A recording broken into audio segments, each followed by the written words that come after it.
चलो बच्चों, चलिए प्रश्न को पढ़ते हैं और समझते हैं। एक ठोस लोहे के का खंभे का बेलनाकार भाग 110 सेंटीमीटर ऊंचा, आधार का व्यास 12 सेंटीमीटर है।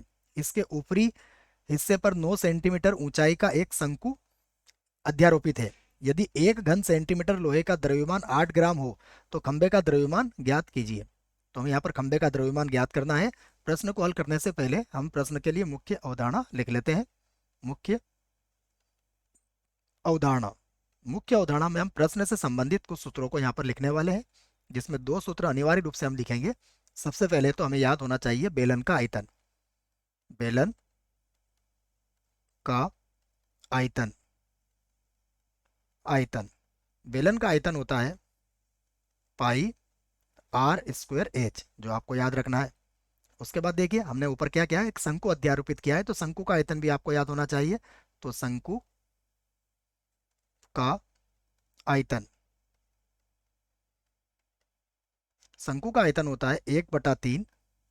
1/3 पाई आर स्क्वायर एच। दोनों सूत्र मैंने लिख दिए हैं। अब जो प्रश्न में कहा गया है, अगर उसकी बात माने तो हमें कुछ इस प्रकार से एक चित्र प्राप्त होगा। देखिए इस चित्र को मैं यहां से बना देता हूं। ये मान लीजिए हमारे पास ये कोई बेलन के आकार का खंबा है बच्चों। ठीक है, इसके ऊपर हमने क्या करा है, देखिए 9 सेंटीमीटर ऊंचाई का एक शंकु अध्यारोपित किया है। तो इसके ऊपर हमने क्या करा है, एक शंकु को अध्यारोपित कर दिया है। ये ठीक है। अब हमें जो जो कहा गया है उसकी बात अगर माने तो हमें बेलनाकार भाग जो है वो 110 सेंटीमीटर ऊंचा है। तो ये जो भाग है ये 110 सेंटीमीटर ऊंचा है, ये कहा गया है। उसके बाद अगर शंकु की ऊंचाई की बात करें तो शंकु की ऊंचाई जो है वो 9 सेंटीमीटर है। तो ये 9 सेंटीमीटर है। ठीक है। उसके बाद अगर देखें तो व्यास। व्यास देखिए दोनों के लिए एक ही होगा व्यास। तो जो व्यास है वो हमें कितना दिया गया है, व्यास हमें दिया गया है 12 सेंटीमीटर। 12 सेंटीमीटर। तो जो दिया है हम उसे लिख लेते हैं। यहां से मैं लिख लेता हूं, दिया है। दिया है। सबसे पहले हम बात करेंगे जो खंबा है या फिर बेलन है। बेलन लिख लेते हैं। बेलन की ऊंचाई। देखिए बेलन की ऊंचाई की बात करें तो हम इसको H1 से नाम दे देंगे। तो बेलन की ऊंचाई हमें कितनी दी हुई है, देखो बेलन की ऊंचाई हमें दी हुई है 110 सेंटीमीटर। तो लिख लेंगे 110 सेंटीमीटर। ये तो बेलन की ऊंचाई हो गई। बेलन की ऊंचाई के बाद अब हम शंकु की ऊंचाई लिख लेते हैं। तो शंकु की ऊंचाई। शंकु की ऊंचाई। देखिए अगर शंकु की ऊंचाई की बात करें तो इसको मैं H2 से व्यक्त कर देता हूं। और शंकु की ऊंचाई हमें दी गई है 9 सेंटीमीटर। 9 सेंटीमीटर। ठीक है। उसके बाद बात करें व्यास की, तो दोनों के लिए व्यास एक ही है, इसीलिए मैं एक साथ ही व्यास लिख देता हूँ। इसमें अलग अलग मानने की आवश्यकता नहीं है। तो व्यास कितना है, 12 सेंटीमीटर। यदि व्यास 12 है तो यहाँ पर हम त्रिज्या, त्रिज्या में भी अलग अलग मानने की आवश्यकता नहीं है, आर से ही काम हो जाएगा। तो ये हो जाएगा आर, जो हो जाएगा 12/2, अर्थात बराबर लिख देंगे 6 सेंटीमीटर। 6 सेंटीमीटर। ये सारी बातें यहाँ पर आ चुकी है। अब हम जो खंबा बनाया गया है उसको हम इसका कुल आयतन निकाल लेते हैं। तो क्या कहेंगे हम, देखो जिस प्रकार से प्रश्न में कहा गया है ठोस लोहे के खंबा का बेलनाकार भाग और ये है, तो हम कह देंगे कि जो खंबा है उसका आयतन। तो खंबे का आयतन हम यहाँ पर लिख लेते हैं। यहाँ से लिख देता हूं मैं खंबे का आयतन। खंबे का आयतन।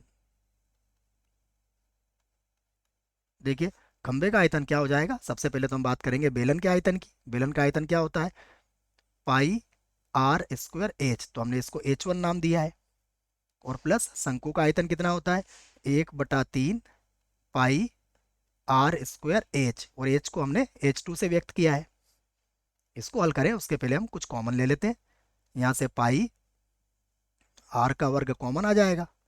तो ये होगा H1 और प्लस यहाँ हो जाएगा 1/3 H2।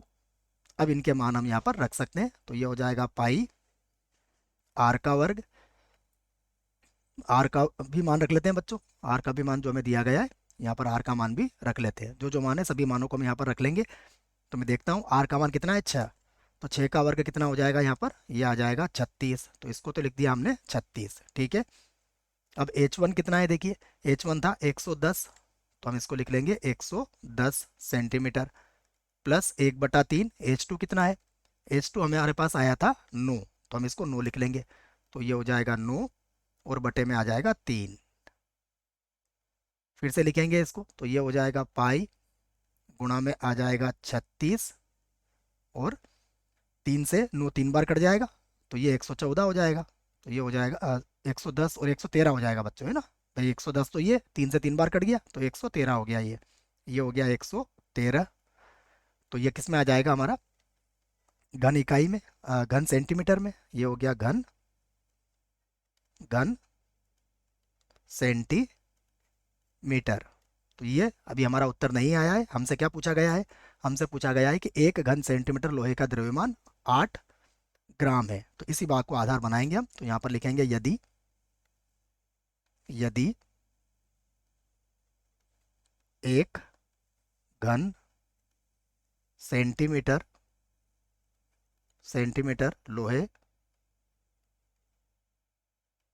लोहे का द्रव्यमान द्रव्यमान कितना हो देख लेते हैं, का द्रव्यमान 8 ग्राम हो, द्रव्यमान 8 ग्राम हो,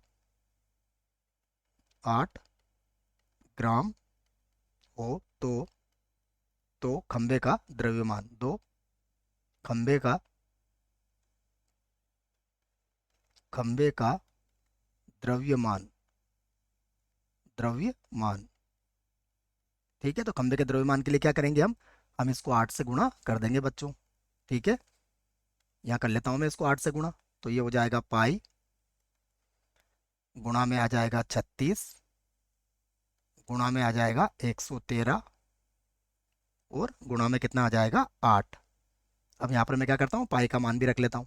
तो पाई का मान हम रख सकते हैं 3.14 के लगभग, और गुणा यहाँ पर आ गया 36 गुणा 113 और गुणा 8। अब इसको गुणा कर लेते हैं। तो ये आ जाएगा 102.188 और 0.16। ये किस में आ जाएगा, ये आ जाएगा ग्राम में, ठीक है बच्चों। ये ग्राम में आया है। हम चाहें तो इसको किलोग्राम में भी लिख सकते हैं। तो किलोग्राम में लिखने के लिए हमें क्या करना पड़ेगा, किलोग्राम में लिखने के लिए हमें इसमें 1000 का भाग लगाना पड़ेगा। तो हम इसमें 1000 का भाग लगा देते हैं। तो ये हो जाएगा 102.188 है ना, और 1 6 को हटा देंगे हम। ये किस में आ जाएगा, ये आ जाएगा किलोग्राम में। तो हम इसको किग्रा लिख सकते हैं, किलोग्राम। ये आ जाएगा किलोग्राम में बच्चों, ठीक है।